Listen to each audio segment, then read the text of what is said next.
Hey Deckers, Final Fantasy XVI is now fully released, so huge thanks to Square Enix for giving us a key so we could test this out properly on the Steam Deck, and I'm sad to say it's no better than the demo. In fact, actually now we get into the later game, things actually get much worse. Through some of the cutscenes, some of the dips under that 20 frames per second are bearable for a small amount of time, and it doesn't look absolutely horrendous, and you can be forgiven of thinking that this would be playable with some other settings. So although some of these boss fight does dip and stay around the 20, it's quite stable and you can just about stomach it.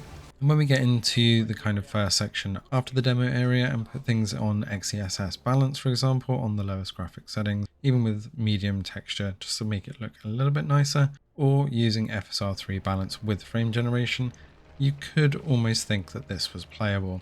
Getting a solid 30 capped on XESS balanced does make it feel and look quite nice. FSR3 does perform quite well with frame generation, unfortunately, until battles and other things start. FSR3 does look superior, but as soon as you go into battle, it almost becomes slow-mo mode, and if you turn off the frame generation, it's just a little bit worse than XESS balanced with some of the fuzziness. So if you are thinking that frame generation is going to save you on this one, it definitely will not, and you'll see why a little bit more in a little while. As we look at the battle as XESS balance, a lot of these instance battles do perform quite well, and we can get a solid locked 30 with it looking actually very good on the Steam Deck screen itself. Now this is the OLED model.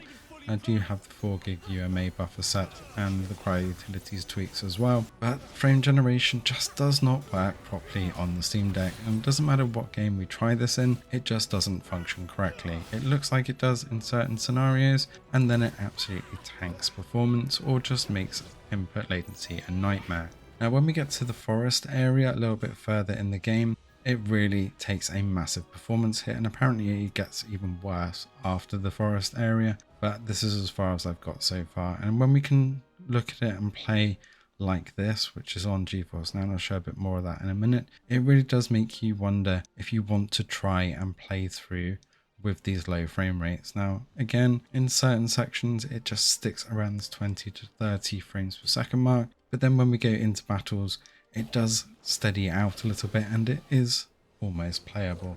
It has been officially marked as unsupported on the Steam Deck, and I actually support them on this one. I don't think this is a good way to play the game. If it's the only way you've got to play the game, then I can see you wanting to struggle through with this and just take those performance hits. But again, even with AMD's FSR3, with nothing going on and frame generation in the forest, it's just absolutely unplayable. Also, there's a weird bug that every time you turn frame generation on or off, it also enables HDR, so watch out for that. But even here, with nothing going on, trying to hold 30 frames per second with frame generation just isn't happening. It's just an absolute slideshow. This has now officially been added to GeForce NOW though, so if you do want to play this on the go and you have decent internet, then you can subscribe to the GeForce NOW service and play this on your Steam Deck in full ultra glory. And this is the ultra settings, capped at 60 frames per second because the browser version is capped at 60 anyway, and it looks and plays absolutely phenomenally.